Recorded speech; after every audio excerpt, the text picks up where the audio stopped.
for joining us. We're going to go through our presentation here this evening that touches on the two proposals that are coming up to the vote on September 10th through the 22nd. And so we put together a presentation this evening that goes through both pieces. We're going to start with the second proposal, actually, which is the racket facility concept. So here, everybody is familiar. Unfortunately, on Thanksgiving Day of 2019, the forecourt bubble collapsed. As many of you are probably aware, this bubble is 20 years old with a predicted useful life of 20 years. So we are on the back end of its useful life here at the club, and obviously it has become a bit of a liability. Unfortunately, this last collapse resulted in a significant insurance claim and $250,000 to restore the bubble. So a number of things have transpired since then, not the least of which is a group called the International Tennis Club of Washington came to us with a proposal to bring a group of their members to our club with a substantial contribution of funds towards the construction of a permanent indoor racket facility here at Westwood. They obviously recognize the liability of the bubble the same as we do, and so started the conversations about this opportunity. Here you'll see a rendering of the proposed structure. One of the nice things about this group was that they were eager to work forward with a partnership and a proposal, and so they incurred the costs of hiring Michael Foster and MTFA, who is our architect and design team for the Phase 1 renovations and project, to produce some renderings and schematic drawings that could be used for a rough order of magnitude to determine the budget for this project, but also to show to you, our members, as to what it is that we're looking at. So obviously the top left is our existing forecourt bubble. I will admit it is not my favorite aesthetic feature of our club. I know it's a functional piece, but looking out of our beautiful clubhouse and across our pool to a 20-foot chain link fence and a large white vinyl is really not the appearance that keeps with the elite facilities and amenities of Westwood. So the bottom right is the proposed structure that's obviously a beautiful permanent indoor facility, and we'll show you some more pictures here. Here's some other exterior images of that building. So the top left is actually from the driving range side of the facility. If you were out on the golf course right now, you look back towards the clubhouse and you see the white vinyl bubble protruding through the tree lines. This obviously becomes a darker green permanent structure that's more camouflaged from the course side and from the driving range area. Here's the image from the pool that we already looked at. Down below, an angle from the kind of range tee or halfway house, if you will, looking back towards the facility. And then down in the bottom right, this is your existing tennis parking space, where right now you would pull up to the wooden fence and be looking over it at the bubble. Now you've got this exterior facade of the nice permanent structure, and you can see that it connects here to the clubhouse. Some overhead renderings as well. One of the things I'll point out, this proposal does not include the two-court bubble, which you can see down here in the bottom left of this screen.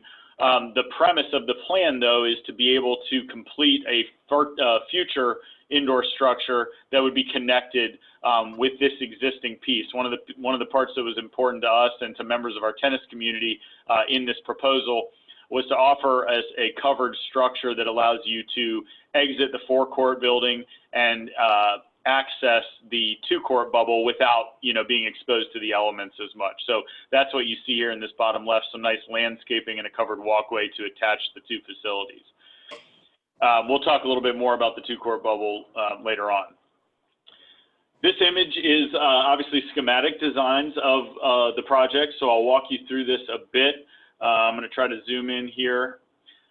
So what you see down here is the existing facility. So this is Joni's current office. There would be a hallway that essentially provides access across a bit of a catwalk over to the permanent structure. So you would walk over here to a landing.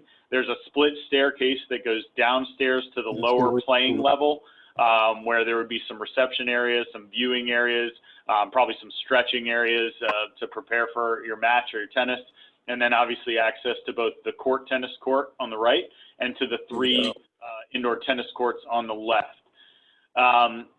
You've got restrooms inside now, so that you don't have to exit and go back into the clubhouse. Now those are located in the facility. And then on the lower level, you've got some storage for things like ball machines and other equipment, as well as a small pro shop for the court tennis professional. Let's see, on to the next.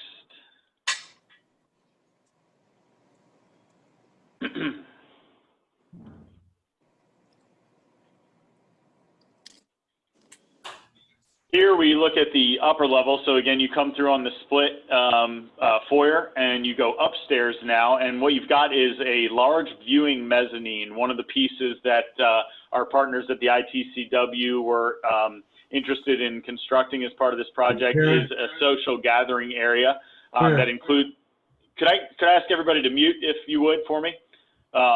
You've got an upper viewing area at the mezzanine here, and the bar, a permanent bar structure, would be great for social gatherings, also while you're watching either court tennis or traditional tennis on the other side. And then this is another nice feature of this design, which is kind of a catwalk baseline viewing area for the 3 tennis courts, something we obviously are lacking now in the bubble structure. So from an elevated position, you can watch from the baseline, you know, if you've got your kids in a junior camp or clinic, or maybe the final match of the club championship, there's a great perspective to look from above and watch those matches going on here.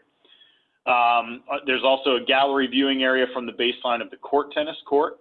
And then on this side, you will see in some future renderings that there's visibility down to the court tennis court, and then certainly from these tables adjacent to the bar, viewing over to the tennis side as well. Here you've got some renderings of court tennis. So obviously a very unique sport and a unique game, and what this court is, we've had a number of people ask questions about whether or not the court tennis court can double as traditional tennis. As you see here, that is really not the case. The play actually happens off of this sloped roof, as well as the wall sections, and even these viewing areas that have netting are in play for the sport. So very unique court, and would not be multi-purpose, but a really exciting and interesting game. One of our members, Bill Stakos, who's a tennis player, has actually been to a couple of facilities that feature this sport, and one of his perspectives is that he thinks it would ultimately be a really exciting amenity for our members, particularly racket playing, sport playing members, but really everyone to come out and try and learn about. The sport dates back hundreds of years. It originated in the cathedrals of Europe, and so hence some of the interesting design features of angled walls and angled roofs, and those are consistent throughout all court tennis designs. What you'll see over on the right-hand side here is an upper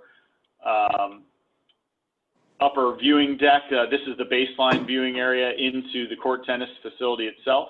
And then from down in the court tennis area, you see like the netting concepts here, as well as the viewing windows from up on the mezzanine and bar section. Another nice feature of this design, these windows up top are the ones that you saw earlier in the renderings that face the pool. So you get a lot of natural lighting. And then on this side, similar windows would separate the tennis space, which would get additional ambient lighting from the court tennis court and from the exterior lighting. The next screen, here's your upper mezzanine area, as we mentioned earlier, with your glass viewing section facing down to court tennis on that side, and then your viewing deck over to the 3 tennis courts on the opposite end. And another perspective here from the bar itself and the catwalk baseline viewing deck. Over on the left, some people have asked, these are obviously just conceptual renderings that the architect designed, used to design the space.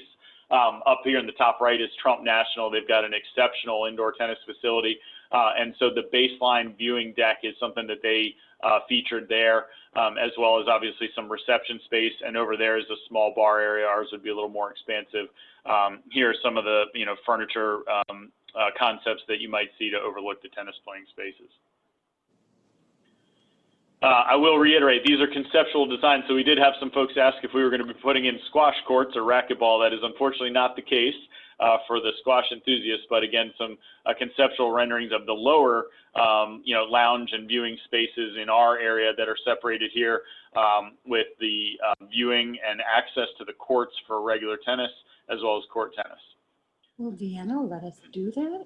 I mean, that's a huge And then, building. oh, we can, folks, we can hear you. Sorry, if you wouldn't mind muting. This image is from the tennis courts themselves, looking back at the bar area and mezzanine, as well as, again, the catwalk and viewing deck, and some conceptual renderings of similar indoor permanent tennis structures around the area here in Northern Virginia. So getting into the details of the plan here, if everybody can still see my screen here, you've got a pros and cons list that we've created after some conversations with the board, obviously, with some different committees, subcommittees, with our tennis community, and really just talking through the details of this arrangement. So we want to make sure everyone's clear on what has been proposed, both from the Court Tennis Preservation Foundation and ITCW, as well as our team, our management, and our board as to what we think is the best offering and the best deal, if you will, to present to our members for this vote. So some of the pros of the situation: the proposal allows for the completion of the long-range plan phase 2 permanent structure on a vastly accelerated timeline. As we mentioned earlier, the collapse of the bubble, which unfortunately is the second time that's happened in less than 5 years, means that that bubble is a liability. The phase 2 plans of the long-range plan will not likely be revisited for a vote of the membership on financing opportunities until at least 2025. The plan eliminates the forecourt bubble and removes the risk of that dome failing while it remains virtually uninsurable. So this last insurance claim, the club's out-of-pocket was $50,000 of the $250,000 expense to restore the bubble. Unfortunately, any future damage or additional challenges with that bubble, we believe, will essentially make it uninsurable altogether. In the interim, we were able to secure secondary market insurance, but the premiums and the deductibles are substantially higher. The proposal includes a significant contribution of $3.2 million from the International Tennis Club of Washington and their members that reduces the cost to construct a new racket center. So the $3.2 million, we'll talk about the form of that contribution in a bit, but we have estimated the total cost of this project, of this indoor structure, at $5.4 million. So obviously that contribution to the club reduces our expenses by more than 60% and ultimately reduces the expense of the phase 2 project along with getting it accelerated to a current timeline. The $3.2 million serves as initiation deposits. So part of that contribution would be that we waive initiation fees for 20 or more new dues-paying social members. So the gain of a minimum of 20 to 25 social members from the ITCW represents more than $140,000 in annual dues revenue. At the moment, we are at 211 social members on a cap of 250. So bringing these folks in conjunction with this proposal and with this plan is certainly a nice shot in the arm to the club for dues revenue, but also a nice step towards reaching our capacity and our cap of social members. Those individuals would go through our traditional member vetting process, including obviously the application and the interview process. So they would enter the club the same as any other prospective member. Executing both phases of construction simultaneously results in one disruption to the clubhouse, grounds, and member experience. I don't think this can be overstated. We're obviously about to embark on phase 1, which is a substantial construction project, and certainly while we hope to minimize the impact on the member experience, there will be construction and all of the things that accompany that with equipment, cranes, backhoes, bulldozers, et cetera. And so to combine these projects into one project over that 12 to 14 month span allows for reduced interruption to our members and their experience. The amount each member would have to contribute for phase 2 in the future without this contribution is significantly reduced by as much as 70%. In other words, if we don't move forward with this plan, but phase 2 of the indoor racket facility does come about in 2025, then obviously the $3.2 million contribution is no longer there. We would also anticipate some increases in construction costs in the interim. So any potential assessment or restructuring of debt would be without that $3.2 million. The new building will be easily insured and result in annual insurance and utility savings. One of the liabilities of the bubble right now is that the mechanical elements of it are significant and dated and expensive. So as you might imagine, using power and electricity to inflate a bubble 365 days a year while obviously also maintaining temperature controls in the facility is not an inexpensive task. So some benefits to annual operating expenses there. Court tennis facilities are very limited in the United States and internationally. So clubs with court tennis courts are primarily elite private clubs, and Westwood would instantly gain recognition and notoriety by hosting the sport as well as international competitions. The clubs that host court tennis facilities in the United States now are really exceptional facilities, including the Hall of Fame in Newport, Rhode Island, the Racquet Club of Philadelphia, Tuxedo Club in New York, in Boston, and a new facility that is under construction in Daniel Island, South Carolina. So some great company to join there as elite private country clubs that host the sport of court tennis. All Westwood Golf and Social members will have access to the court tennis court, mezzanine bar, restrooms, elevator, and viewing decks. So one of the major priorities of our partners at the USC TPF is that their initiative in building the court here as part of the loan and lease arrangement is to, preserve their sport and to grow their sport. And so one of the top priorities was to not have an us versus them mentality, but for them to join our club as social members or the like, and also give complete access to the court tennis court to all of our existing members. So as Mr. Stakos had previously mentioned, he thinks that this sport will gain a lot of traction and interest very quickly, and we certainly would love for all of our Westwood members to give it a try and to have equal access to those facilities. Some of the cons or challenges associated with the plan: we sacrificed one of the existing 6 indoor tennis courts. So as you saw in the schematic design drawings, currently we have 4 courts in the large indoor bubble. We would go down to 3 courts there and 2 more in the small bubble, so from 6 to 5 indoor tennis courts. We'll talk about that a little bit more here in a moment as well. The club will incur some risk in the form of tax liability for the $3.2 million loan. So I mentioned earlier we clarify the contribution. One of the pieces that we've worked on over the last few months as we've explored this opportunity with our legal counsel and with our audit firm and accountants here at the club is that as a 501c7, we have limitations to the amount of non-member revenue that we can recognize in any given year, and those limitations are based on a percentage of gross revenue. In any case, $3.2 million would exceed that amount.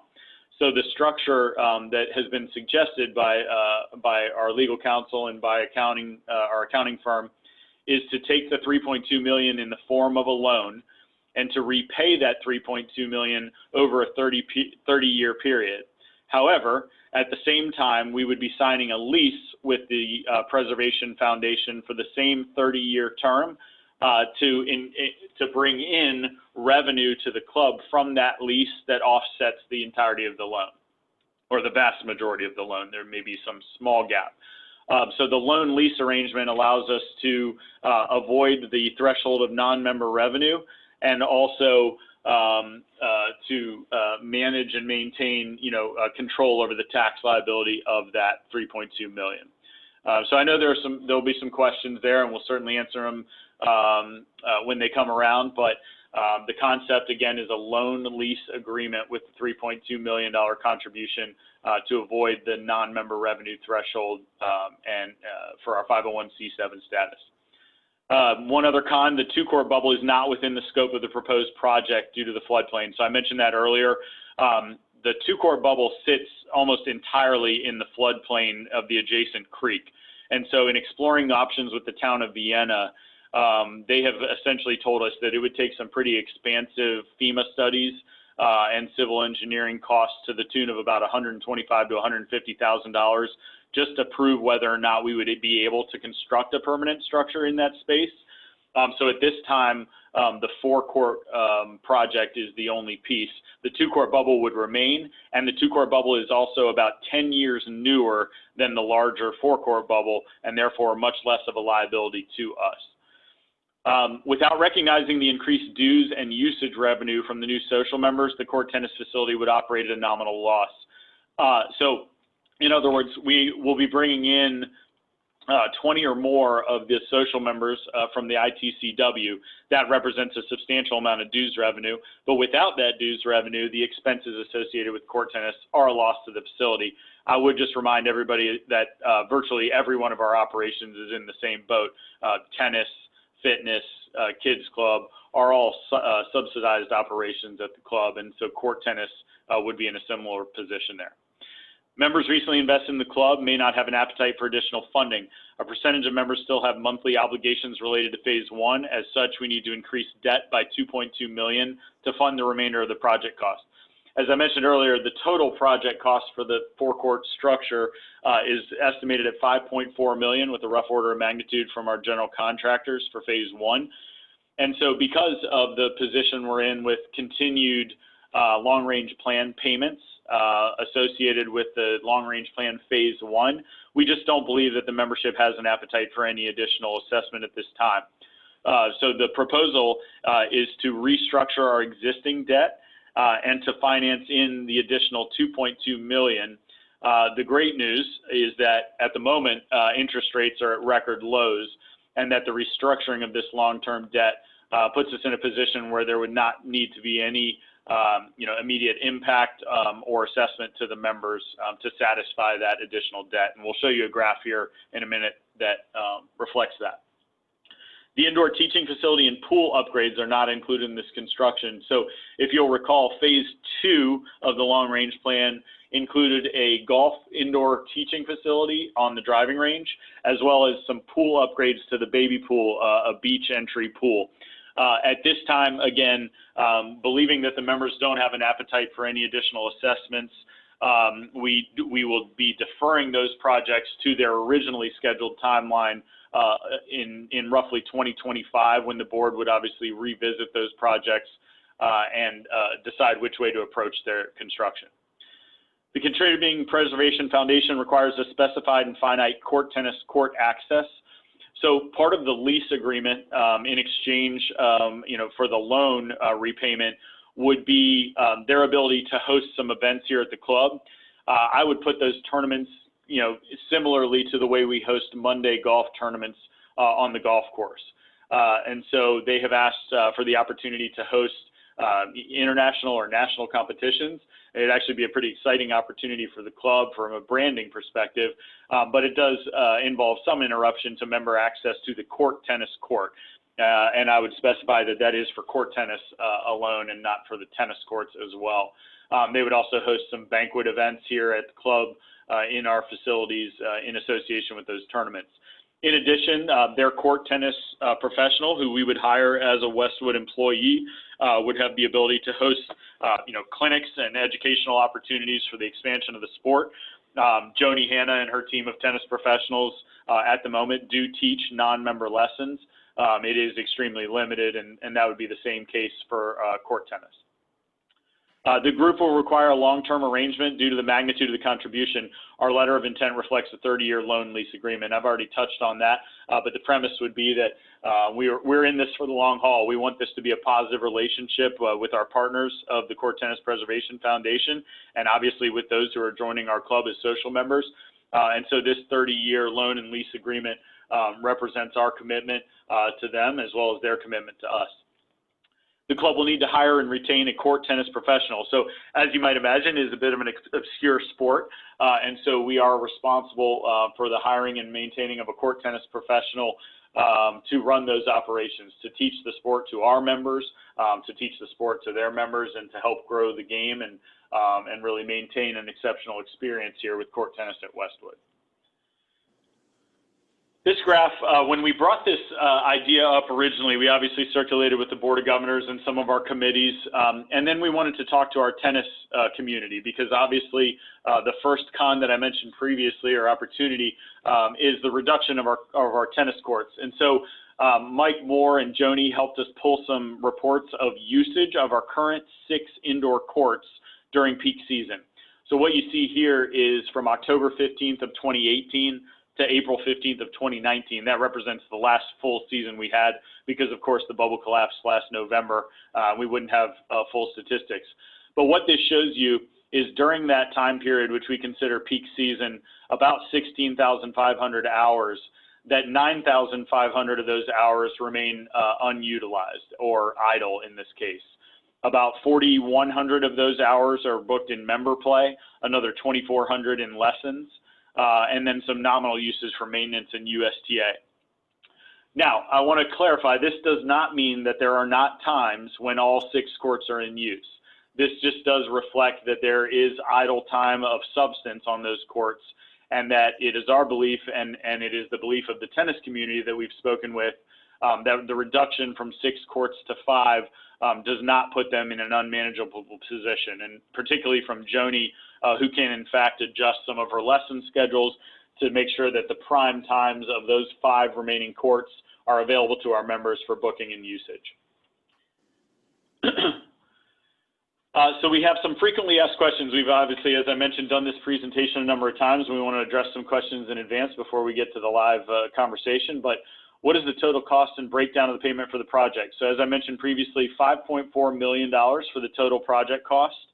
The Court Tennis Preservation Foundation contributes $3.2 million in the loan and lease agreement.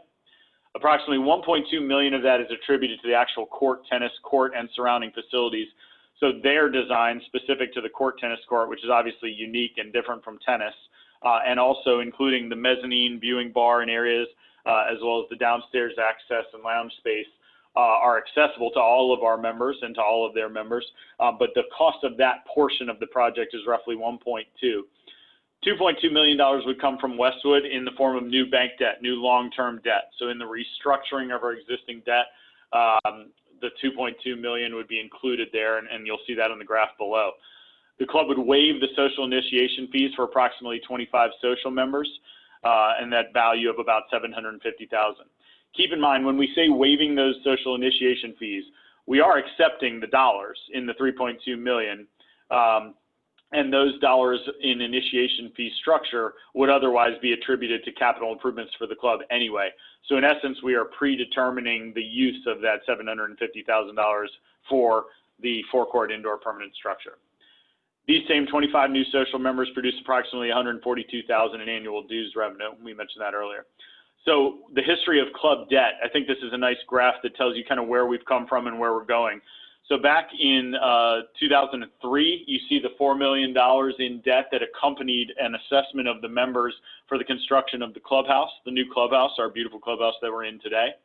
You see slow and steady payment down of that debt over a period of time leading up to 2011, when the golf course and tennis clubhouse, we incurred debt and took us up to about $11,500,000. Then you've got, again, slow and steady payment of that debt moving forward. And this bump right here represents the proposed $2.2 million in long-term debt that would be restructured and essentially return us to that previous state from the construction of the golf course renovation. And then obviously paying that down moving forward. Are we confident this group is capable of such a large commitment? So a great question. The Court Tennis Preservation Foundation is a 501c3. Mike Moore and I were able to pull up their financials as of their last tax filings and obviously confirm that they are a group of significant resources and one that is certainly capable of this type of a contribution and donation. In addition, the USCTPF has agreed to incur any and all soft costs associated with the project, estimated at roughly $800,000 prior to any construction. So what this means for Westwood is there's a safety in knowing that obviously we are not coming out of pocket for any expenses that lead up to shovels in the ground construction because part of their $3.2 million contribution would satisfy those fees, including, for instance, architect and design, civil engineering, permitting, construction manager, and project costs. What is the prestige of the sport? So interestingly enough, as we got into this conversation, we know that the Preservation Foundation has ties in England and Europe, and in fact to British royalty. An email was shared with us, believe it or not, from Prince Edward, who expressed his excitement of the concept of this court being built here in the DC area. And so a really interesting connection there, including the potential for attendance at a grand opening should that move forward. So we move forward with the project. What are the next steps? So we highly encourage your participation in the town hall meeting on September 10th at 6 p.m. regardless of your preference, it's important to participate in the review and discussion of these proposals. So we also request your presence for the special meeting. That obviously would allow everybody any opportunities for last-minute questions or to cast your votes at the September 22nd special meeting before the conclusion. So we do want to remind everyone these are two independent votes. One, which we'll talk about here at the conclusion of this presentation, for the bridge loan to accelerate the completion of phase 1. And proposal 2, which we're discussing now, the permanent indoor racket facility. So both of those items will be on the table effective as of the vote taking place on September 10th at 6 p.m. We have some testimonials from some members who have been part of these presentations and responded to us in a positive light, including the first from Jan Curley, a golf member of the club, that says the Westwood tennis community has been very patient for many years and is deserving of this permanent facility. As a golf member, I'd be thrilled to see this come to fruition. From Bill Stakos, who I've referenced a couple times, I've had the opportunity to play court tennis at two incredible clubs in Boston and New York. I was a total beginner and found the sport to be incredibly enjoyable. I think it will be very popular with our members, and the facility itself brings a different level of prestige to our club. And then lastly, from Mr. Steve Alloy, who has been a member of finance committees, pool tennis fitness committees, and others for many years in the past, but is also a passionate tennis player. When the International Tennis Club of Washington offered to pay for the most of a new building, including first-class amenities of viewing decks, bar, restrooms, and more, I was really excited. I'm a very strong supporter of their proposal and of accepting the funding to build the proposed new building. I think it'll be great for the tennis community as well as for the overall club, and my hope is the project gets approved to move forward quickly. And then lastly, again, the board wanted to emphasize the importance of the tennis community's thoughts and support of this project. Obviously, we understand the potential liability of reducing the total number of indoor courts, but I think upon seeing the really exceptional facility that would be produced by this proposal, a significant number of the tennis members came forward to say, not only are we comfortable with that reduction, but we're enthusiastically in support of this plan. And so this letter was drafted and sent to us and then signed by about 45 of the passionate tennis players of Westwood on behalf of their community. And so we thought that was really important and moving to share. Before we get on to the next piece of the presentation, Mike, if you want to take a look at any of our chat box, if we have any questions that we could visit. Sure, Brian. There was one question here, and I think this is a really good question because it did come up in some of our conversations. Have any accommodations been made for pickleball?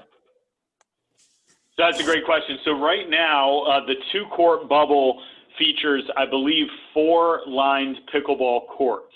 And so that area is essentially multi-use. And what Joni has really started to talk about is focusing on identifying some times where we would try to focus those 4 courts on pickleball specifically. We certainly anticipate continued popularity of that sport. We hosted a pickleball mixer back in, I guess it was after the bubble was restored. But I think we had 40 or 50 attendees, and it's obviously a growing sport in popularity. So those 2 courts in the small bubble have kind of unofficially been designated as pickleball space, and Joni's really excited to continue designating some times and events specific to that growing sport. The next question was about the original long-range plan. Did the old plan have a court tennis facility? How much demand is there from the current membership to play that sport? Since we're giving up one of the 4 courts in the 4-court bubble, you think that the remaining capacity is enough to satisfy the needs? And I think you already touched on that some. Right. So certainly court tennis was not part of the original phase 1, and in fact, frankly, many of us had not heard of the sport. So I think the existing demand from the existing members probably not significant. What we do think is that there's a significant opportunity for the growth of that sport to really take on, particularly with comments like those from Bill Stakos. And then obviously the intent of the USC TPF and the 20 new members joining the club is to help grow that sport here at Westwood. And the conversations, as I mentioned, with Joni, with the tennis community and otherwise, has essentially indicated that they believe 5 indoor tennis courts are more than sufficient for our existing needs. Another thing I would point out is while 6 courts are better than 5 and 10 courts would be better than 6, if you look around the area at the elite indoor tennis facilities, we are one of only 2 that have more than 5 courts. In fact, most have less. For instance, Columbia with 3 indoor courts, Springfield with 3 indoor courts, Trump National, for instance, who, had all the land and money in the world to build whatever they liked, has an absolutely gorgeous indoor tennis facility, and it features 5 courts. So we do believe that 5 courts is significant and substantial enough to accommodate the needs of our existing social members. And we think that the court tennis court will become really interesting and desirable when people give it a shot.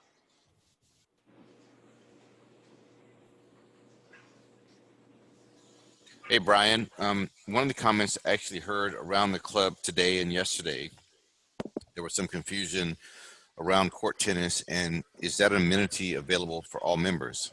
I know you addressed that in your remarks today and all the Zoom meetings, but could you re-emphasize that? Right. So not only is it accessible, but it's going to be significantly encouraged because our partners at ITCW are really eager to show people this game and this sport. It is unique and it is somewhat obscure. And so their current location, they have a court at Sport and Health in Tysons, and they have been playing there for a number of years now.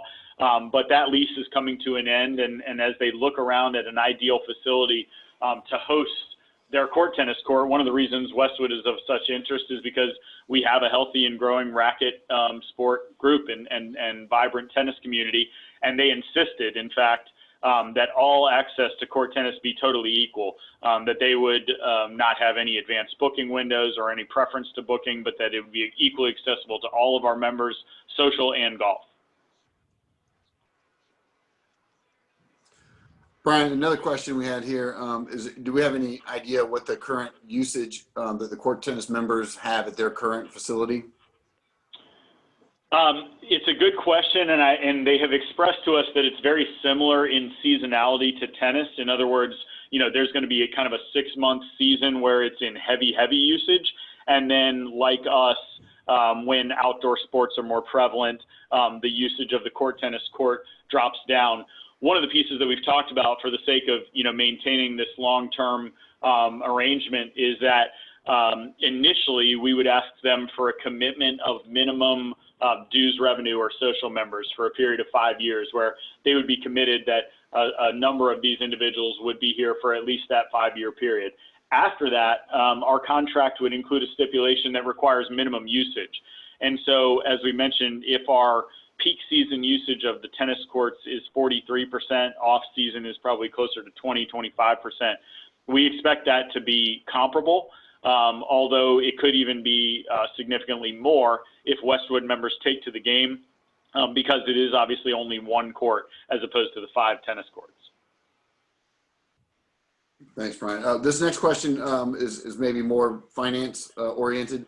When would our long-term debt be retired if we don't restructure? When will it be retired after restructuring? And I think the simple answer is that Westwood will be carrying long-term debt for the foreseeable future. The way that our notes have been structured in the past and the way that it would be structured in the future is what we have is a 10-year note and then a much longer amortization. The current note is a 10-year note that matures in March of 2026. At 3.85%, and it's a 30-year amortization. So if we were to service that to the remaining term of the existing note, we would have to refinance $8 million in May of 2026. This is a similar situation. If the club determined that the best course is to refinance long-term debt and add the additional $2.2 million to our debt, we'd be in a similar situation where we'd have a lower interest rate somewhere in the 3% range, which would help us a great deal with the debt service annually. And then we would have a 10-year note that would have a balloon payment at the end of the 10 years, and then would have to be refinanced. So the short answer is that the club should and will expect to carry long-term debt for the foreseeable future. There's another question here. Yes. Go ahead, Mike. Sorry. Oh, another question here. Is there a payment due back to the International Court Tennis Group at the end of the 30-year lease? On the Zoom call with Brian. I lost you a little bit there. Say it again, Mike. So is there a payment due? I'm sorry? Yeah, payment due back to the International Court Tennis Group at the end of the 30-year lease. No, so that arrangement, the loan lease arrangement, is built out to be a net zero impact to the club, and that's a really important feature of this because when you look at your voting materials, the second proposal does include the approval of the $3.2 million loan. Just keep in mind that the repayment of that loan is done entirely through funds from the same association in the form of their lease, and at the end of that lease, the building is owned outright by Westwood, and at the end of that loan, the building is owned outright by Westwood. In fact, we would own it in the interim while we satisfy that loan, but ultimately there is no final transaction or payment. At the end of the 30 years, everything about the building is ours as it is now. Next question was, does the International Court Tennis Organization want a board seat? They have not asked for a board seat. They have asked for a presence on our pool tennis and fitness committee, and we wouldn't have it any other way. We'd love for them to participate there and to represent their sport with our pool tennis and fitness group. But no, they have not requested a presence on the board. Ultimately, down the road, if they were, for instance, upgraded to voting membership and wanted to participate, they could run for the board like anyone else.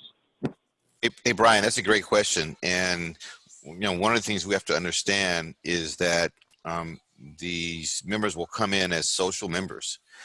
They will have all the rights and obligations and privileges of social members.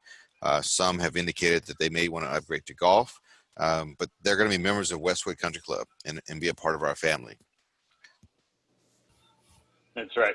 That's a good point. Yeah, and the next question was, did you say that the Court Tennis Group is an international membership?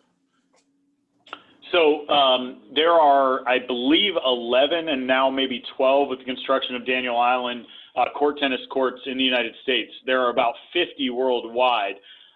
This group that is, providing the loan and inspiring this opportunity is the U.S. Court Tennis Preservation Foundation. In other words, a national organization here in the United States.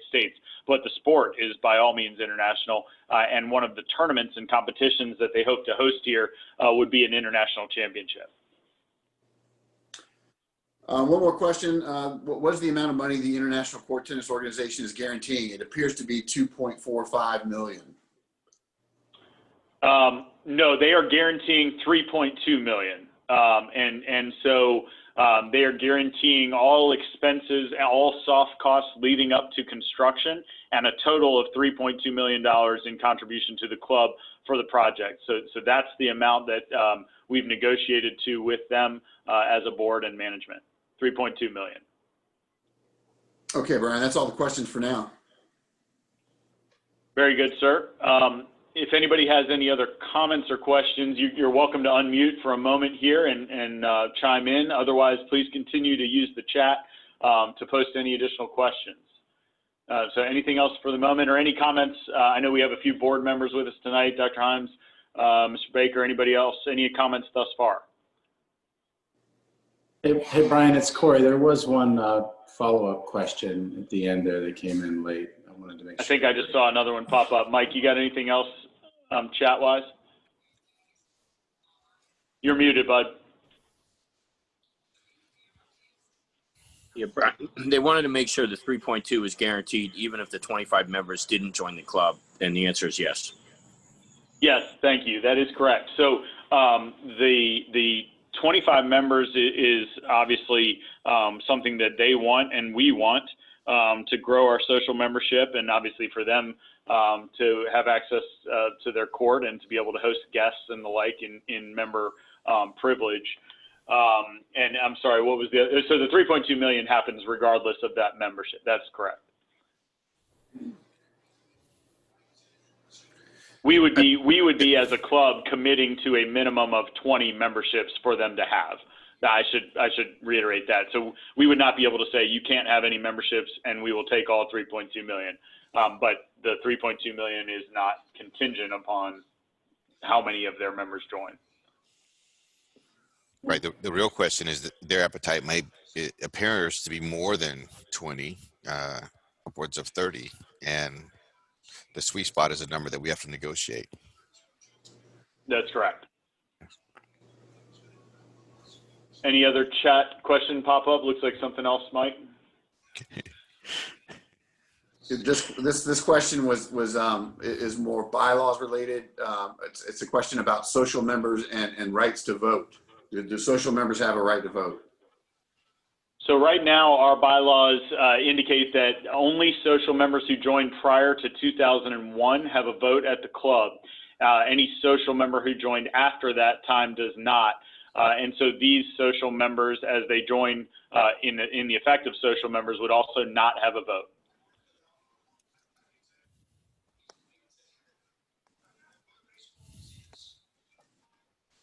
Okay. One more. There's just a recommendation to change the bylaws. Fair enough. I thought that might be coming next. It always Appreciate the follows. comment. Yeah. Yeah. Mhm. So with the- yeah, I mean that always follows, and there's a means to change the bylaws, and it's it's laid out in the bylaws, and I'll just tell you there are a number of initiatives in front of the bylaws committee presently. So I would urge Mr. Hobler or Ms. Hobler to reach out to our bylaws committee and have a discussion and put those bylaws changed forward. Thank you, Doctor. Well, I see one more. Yeah, good. Okay. Yes, I have Baker's number too. If you don't have it, I'll text it to you. But yes, please call him. I thought we were moving forward here. Yeah. All I'm right. all about So, the democratic process. I'm all for it, man. You know, if the That's bylaws right. need to be changed, let's change them. Let's move the club forward. So get involved, change them. I can So- give you Roy Rose's phone number as well. Well, thank you, everybody, for the great questions. And we realize this is not the simplest of proposals. And so that's the purpose of these presentations and conversations. I highly encourage you to continue to reach out to me, to members of the board, to get clarification on any questions, inquiries, or concerns you might have. We've been working on this for an awful long time now, and we hope and think that we've really vetted a lot of the potential challenges and come forward with the proposal that we think is in the best interest of our club and of our members. So please, please, please reach out and clarify any questions you might have. And also, if you feel confident in the proposal, educate your friends as well, or encourage them to participate in these conversations. Or if they have concerns, reach out to me, and hopefully I can, address those thoughts and questions as we go. So really appreciate everybody with the great feedback and questions tonight. We're going to move forward now into what is actually proposal number 1, the bridge loan concept, and share some images of the new design. So this is an absolutely awesome design feature of the Long Range Plan Phase 1. As everybody recalls, we have a number of amenities that are partly expansion of the existing clubhouse facilities and partly repurposing of interior space. It's a significant project and a significant undertaking. We hit the ground running early on. We partnered with Orr Partners as our project manager and owner rep. We got Christopher Consulting on board as our civil engineering firm. And then one of the best moves we made certainly was Michael Foster and MTFA, who have done an outstanding job bringing our concepts of Phase 1 to reality in the form of these structural schematic designs and CAD drawings. And so I wanted to share some of that with you tonight. Most recently, we also brought on Teal Construction as our general contractor. So we completed the conditional use permitting with the town of Vienna. As of last week, we've actually submitted to the county of Fairfax, and we are rocking and rolling to get this project moving forward and to complete it as efficiently as possible. The bridge loan concept tonight we'll talk about is what would allow us to accelerate the completion of this project by as much as 15 months from the original timeline. But first, let's look at this. So here on the bottom left of your image, you've got the new cart facility. So the existing cart facility is essentially in this footprint I'm outlining with my mouse within the existing structure here. But here, you're digging into the side of the banked slope beneath the banquet parking lot that faces over to the pool area, which is over on this end. The cart facility allows us a couple of great features. One, some additional space to be able to move and manipulate within the cart facility, but also to move the actual cart wash inside the building. Right now, as everybody knows, you finish your round of golf and you sit there and you're staring at the power washer and the towel bins and the trash cans, and all of that essentially gets moved inside here, inside the bay door. You've got storage, you've got a restroom in here for our staff members who no longer will have to go over and use the halfway house. Laundry for our cart towels, where we can do all of our towels in-house rather than contracting that out. Temperature controlled bag storage and a club repair space for our golf professionals at the top of the club area. Push cart storage as well. So some exciting features there. One of the most popular items will of course be this expanded fitness center. This is our existing fitness center. I think everybody would agree it is extremely cramped with both equipment and ceiling height. And really just not a very user-friendly space for fitness. We go from this space of roughly 2,800 square feet to this new space of nearly 9,000. So that new space out here is all in the new construction portion of the facility, which includes 10 and 11-foot ceiling heights, much more user-friendly. Some additional storage space here, but primarily usable space and cardio equipment that faces out through some beautiful windows that gives you a lot of natural light. That is another thing we are lacking significantly in our existing space. So here in this big primary space is your selectorized machines, your cardio equipment, and your free weights. At the bottom here, you've got a couple new studio rooms. One is a spin studio that'll feature some spin bikes for class sessions. They can obviously also be removed and used for multi-purpose space. Next door, you've got similarly a yoga studio, again with the high ceilings, so different activities could take place in that area as well. Moving up into the reception space, so you've got kind of a gathering area here where you can meet with personal trainers, have discussions, or just socialize with fellow members. You've got a small counter for receptionists who would be checking our members in as they join us, and also some multi-purpose retail space at the counter there. A treatment room here, which would also be multi-purpose for things like stretching, therapeutic treatments, or even massage. And then 2 restrooms, which would prevent members from having to leave the fitness area to go over to the locker spaces for the restroom usage. And then a large group fitness studio. So this is actually pretty comparable to the existing space down here in the fitness facility, another multi-purpose group instruction area. You continue down the hallway. This, by the way, is kind of the existing hallway that runs the length of the building as it sits now. We're excited to break that up into a number of different areas and spaces. The next piece will be incredibly popular. I think that's a simulator bar and lounge. So you've got about 60 total seats in this bar area on the lower level that overlook 3 indoor simulators. We've partnered with Full Swing, which are famous for their golf simulators, but also offer multi-sport packages and entertainment games.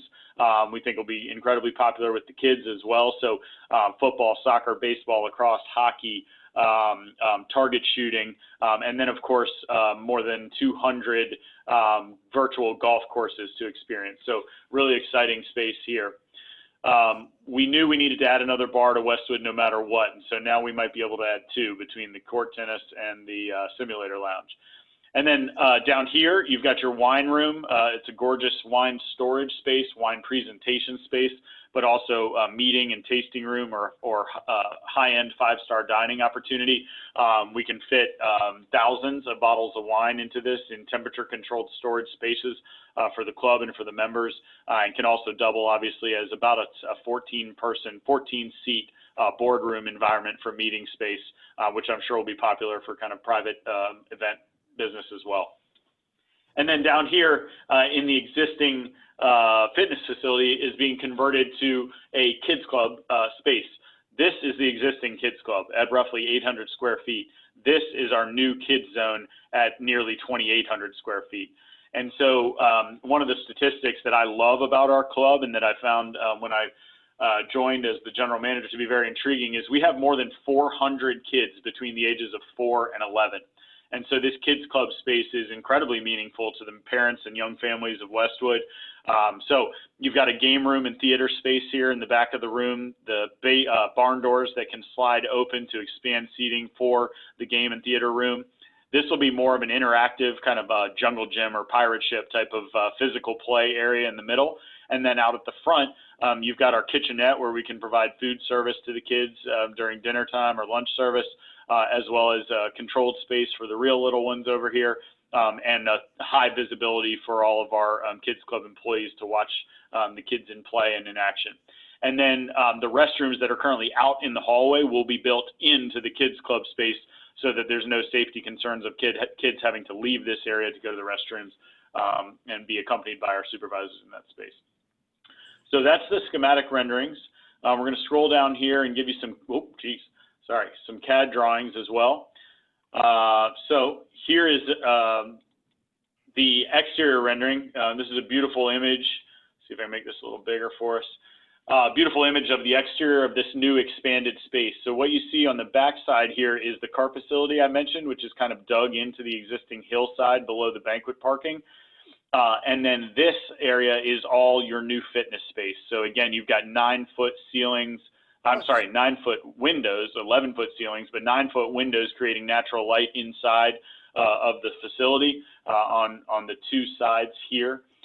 You've got a beautiful exterior facade that matches the exterior of the existing clubhouse with white brick and stone. And then up top is a beautiful terrace. It's going to be really an exceptional facility that overlooks the pool area, not only the pool and hopefully our new gorgeous indoor racket facility, but also out over the first tee, 10th tee, and even to the 18th green. This space connects to our existing founders room and ballroom for expanding banquet opportunities and obviously member events as well. In this picture, it's set up for probably a wedding reception where we would have a ceremony perhaps on the terrace here with the beautiful views, and then move inside for the function and reception following. And you've got a permanent bar area here, covered space where we can do food and drink service as well. This is from the banquet side. So one of the nice pieces we wanted to feature is a very intentional walkway up to the banquet area. One of our concerns and one of our challenges is providing enough member parking spaces, particularly out front of the clubhouse in the desired member parking area. So what we want to do in the future is encourage any and all banquet and event parking to be in the lower lot, and therefore we wanted to give a very intentional walkway. This will actually have some stairs incorporated into it, but take you straight up to the ballroom entrance. And then here, as I mentioned, is the bay door for the cart wash area on the back side of the cart facility. And you've got kind of expanded walkway space there so that we can have enough safe room for walking traffic and golf cart traffic.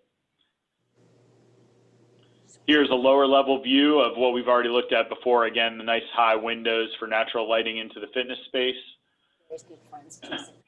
Here's your indoor simulator bar, another conceptual rendering. You can see obviously 3 big screen theater screens for the HD sports simulators. You've got a nice, I think a 12-seat bar up here, 80-inch flat screen, full bar service, low top seating area for dining, and then high top bar stools overlooking the simulators themselves. It is nice though to have it in your house. Got somebody needs to mute for me if you wouldn't mind. We've got the fitness center here is a view from walking down the stairs. This young lady would be coming down the stairs of the reception space and out into the floor. On the left, you've got your yoga and spin studios, selectorized equipment and cardio machines up against the windows looking out at our beautiful views, as well as handicap access ramp that comes down from what is currently the existing hallway. So the bridge loan summary, to kind of wrap all of this up, we want to make sure this is abundantly clear as well. The long-range plan was originally scheduled as a 48-month project with payment options as long as 72 months for certain categories of membership. After diligent work with the construction committee, we've established the opportunity to accelerate this plan significantly from roughly May of 2023 to very early in 2022, as much as 15 months. At this time, the club's collected more than $3.8 million. In fact, that number is going up substantially month to month with our continued success in membership sales. But $3.8 million in member investments, an additional $4.2 million in long-range plan receivables, which are payments due to the club. We've invested nearly $500,000 thus far in the architecture, engineering, and design, and the total estimated project cost remains at its original amount of $7.8 million. So in order to reduce the project timeline by more than a year, management and the board are requesting the approval to exceed the borrowing limit and execute a bridge loan of $1.8 million, which would require no additional funding from our members. In other words, this $1.8 million is totally repaid by the scheduled accounts receivable from long-range plan investment dollars that continue to come in for the coming years. In addition, we have actually netted substantially positive to our originally forecasted numbers for the long-range plan. That results from the fact that our attrition has been relatively nominal from those individuals who have ongoing payment structures, but our incoming members joining the club continues to be incredibly strong. In fact, at this point, we're on a wait list of 15 members coming to join for golf membership, and every one of those individuals who joins is making payment to the club for the full amount of the long-range plan investment. Article 8, Section 4 of the bylaws requires approval of 2/3 of the voting members to borrow funds in excess of 10% of the previous year's audited operating revenues. In this case, 10% of the 2019 operating revenues is roughly $1.25 million.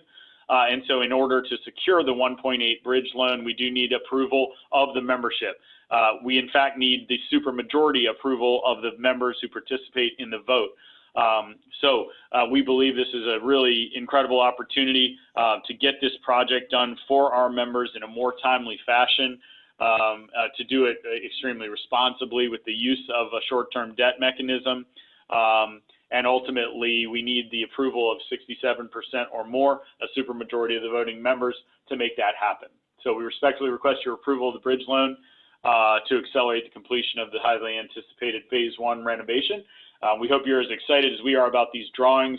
The video that I'm sorry I wasn't able to show earlier on this call does feature some additional images of the interior of that renovation, including the wine room and simulator lounge. And so I hope you'll watch that video if you haven't already. Check that out. And we will also continue to share some of those renderings. You've probably seen some of the racket facility around the clubhouse. We're going to get a lot of these schematic designs and CAD drawings printed out, put on some poster boards, and circulated in upcoming editions of the Westwood View to get everybody reinvigorated about this project, because we're really proud of what Michael Foster has put together and where we're headed. So I want to open it up now for any questions on the bridge loan piece. Brian, we do have potential of being able to show the video. Maybe a little patience might be required, but we do have a question as well. I'll go ahead and ask a question. It was about parking. You know, it was a concern about limited parking and, you know, these facilities, you know, what's going on with parking?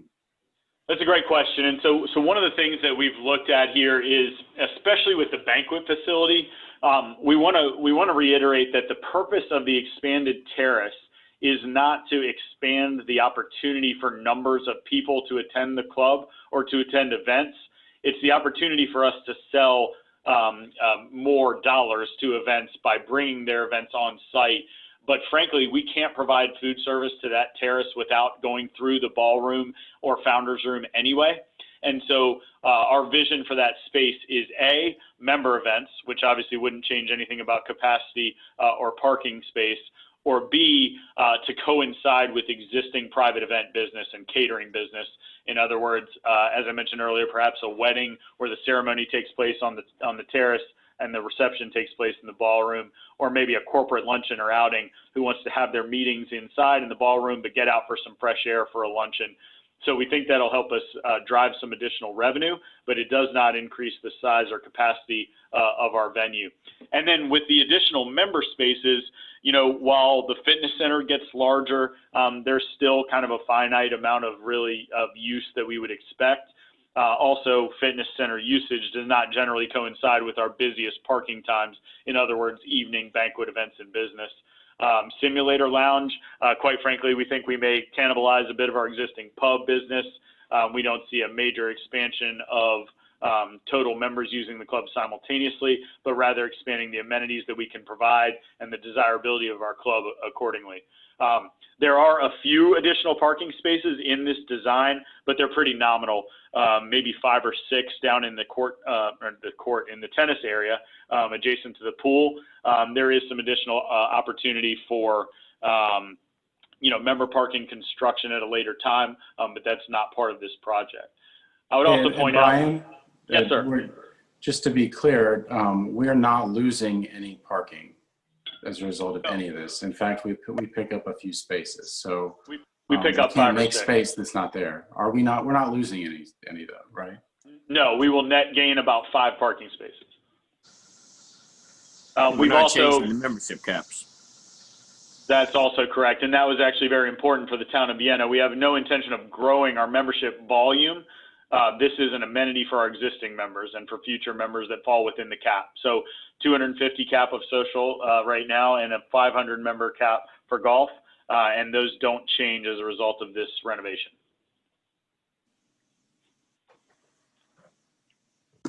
There was a question about the parking at tennis, but I think you addressed it.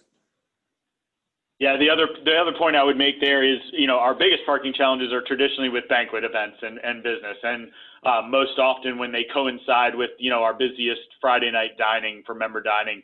And so in the event that we host a member wedding on a wedding event on a Friday night, we have actually arranged for a partnership with our neighbors at the church who have graciously allowed us to bring all of our employee parking, which is usually somewhere upwards of 50 cars, down to the church lot and expand access to members. So we generally have a feel for when our biggest challenges will take place, and we're excited to have the opportunity to leave those priority spots for our members moving forward.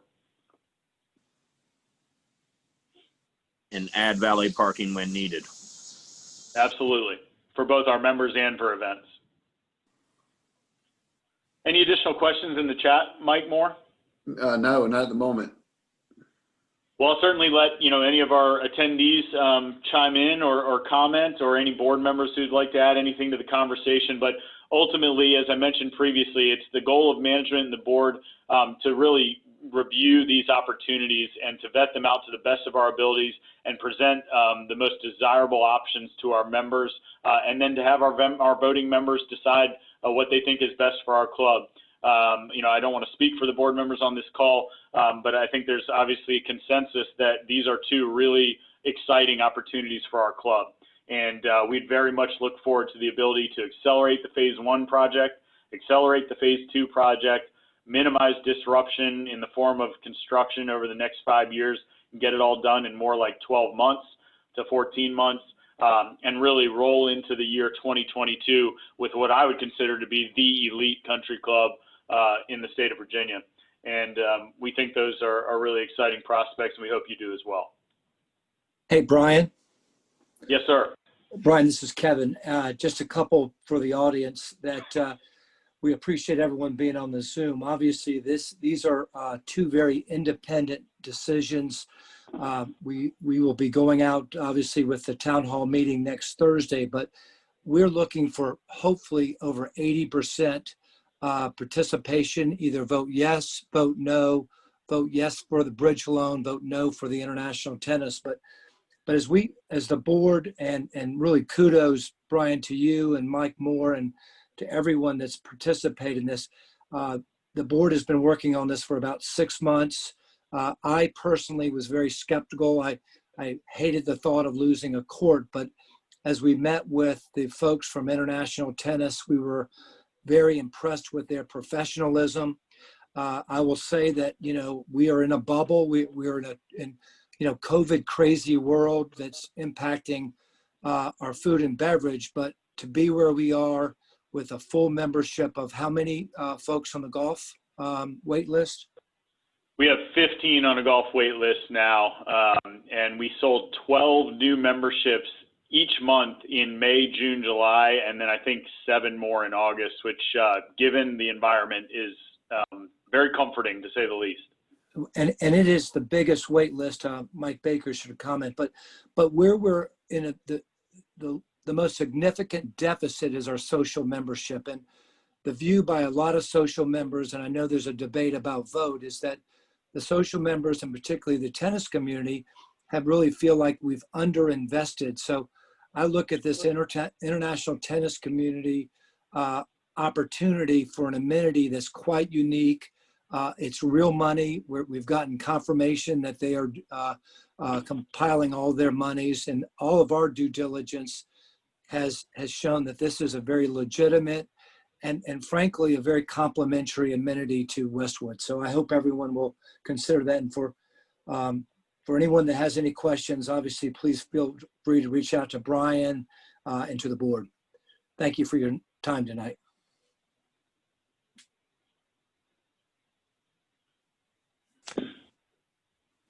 Mike, it did look like there might have been one or two more questions. Yeah, we did have a question about what the rate would be on the short-term debt. What would our interest rate be? And we expect that to be somewhere in the 3 to 3.5% range. We're expecting to get some term sheets from the banks soon. We're working on a bank RFP right now. The real challenge is that we don't need the funds right now because Westwood has built up large cash balance that can be used to satisfy the initial requirements for the construction. But once we get into the construction, we will need those additional funds. Somewhere in that 3 to 3.5%. We don't anticipate a big change in the rates anytime soon, but we will keep our eye on that. And obviously, our goal as the finance committee is to structure this deal in the most financially beneficial way for the club. Good question.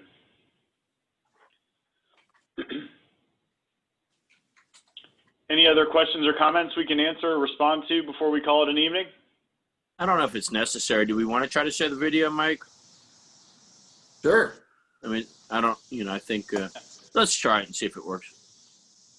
Bear with us. We are absent of tech support at the moment, but see if we can figure this out.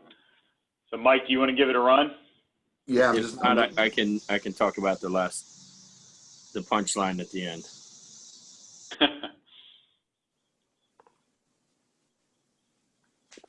Do you have the ability to share screen, Mike? Think so. Whoever the host is can enable it. Yeah, all participants can host or can share. While we're getting it up, I'll just kind of echo Kevin's comments. This was brought to us in January, and the board got together on a Sunday night and really talked about it. And we had way more questions than answers. And it took a lot of refining to get this to a place to even present it to the membership. But where this is right now, and the work that we've done, we really feel like this is in the club's best interest. And the opposition we've gotten from members are mostly from people that don't understand it. And so what I would encourage you to do, if you don't understand it, please ask questions and fully understand it. Because at the end of the day, it's something management and the board and most of the members do want to happen. And so we are going to ask you for a yes vote if you're on the fence. And if you're not, we want to talk to you about it. And so everyone's voice counts. There's been hundreds of hours of work that have gone into this, and it's in a different place now than when it started. And I can't wait for a year and a half when we open what Brian said arguably could be one of the best clubs in Virginia. And we have everything we need. It's just a matter of time. Yeah, and Brian and Mike, I would echo that. Also, thank Brian and Mike for the presentation. I mean, well, the board thinks you should vote for both of these. The second proposal, or the one we talked about second, which is the first proposal, is an absolute no-brainer. It's debt that's taken against already pledged money from your own colleagues and your own friends and your own members, and it allows us to get started much quicker and finish much quicker. And so, it's a vote for ourselves is what that is. Very good. See what happens here.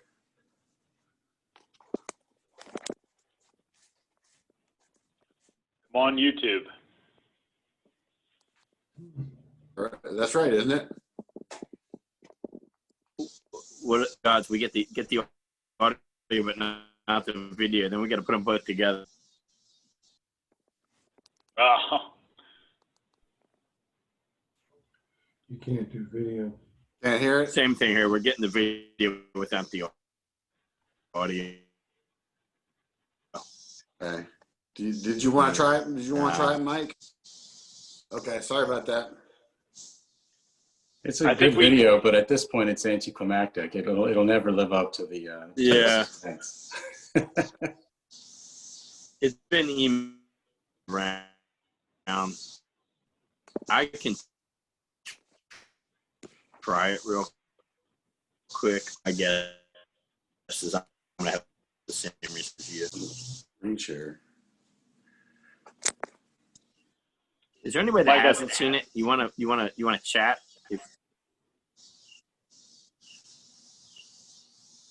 Or unmute yourself? Sorry, what's that, Mike? Well, our technical difficulties continue, but I think there were maybe another couple questions. I saw chats popping up anyway. Maybe not. Yeah, there were a couple, I think, there, Brian. Okay, let me, the video is embedded in the cover sheet on the presentation. It is, unfortunately, that's the one I tried to open earlier. Has there been discussion to simply replace the bubble when needed? So certainly, in fact, that was sort of the default plan at one point. The long range plan phase 2 includes the construction of this indoor facility one way or the other. So the one thing we don't want to do is to build, to spend $1 million to put up a new tennis bubble with, 3 to 4 years remaining before the construction of a replacement as a permanent indoor facility. So the replacement of the bubble, unfortunately, in my mind, would mean that the construction of a permanent indoor facility is unlikely because it just wouldn't make any sense to invest. Like I said, I think it's over $900,000, not quite $1 million, to construct a replacement bubble virtually identical to what we have now. That would be a default answer, and that's part of why we think this project is really important. Is there any way we can wrap the pool improvements in the renditions? So the pool was, the baby pool part was a piece of the phase 2 project.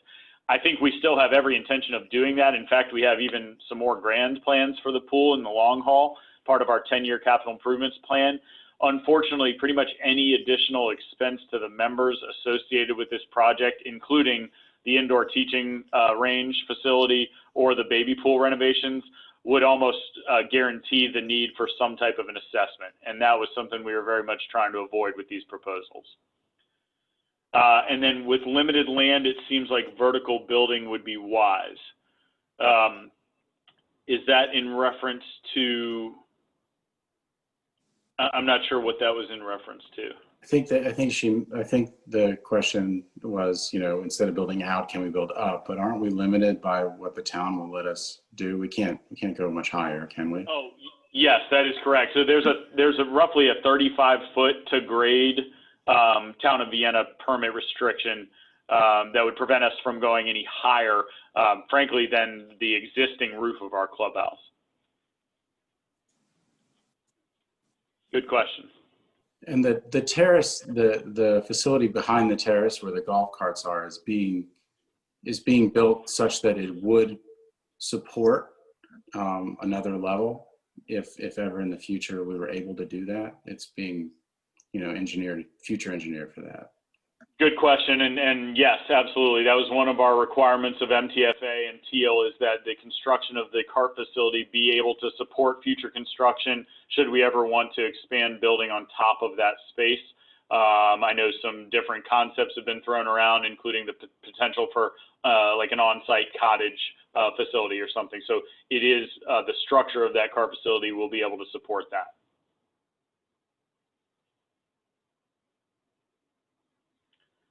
Well, if there aren't any other questions, I just want to thank everyone again for taking the time. I know this is a long presentation, but we're thrilled you were able to join us tonight. We hope that you'll follow up with any questions or clarification you might need or want. And we encourage you to send your fellow members our way as well. We've got the town hall meeting scheduled for September 10th. It's a really important night. It'll be another opportunity for someone to see this presentation who hasn't, or to ask questions if anything more arises before we get started with our electronic voting process. So thank you again, everyone. Look forward to seeing you at the club. We appreciate you, and have a great evening. Thank you, Brian and Mike and everyone.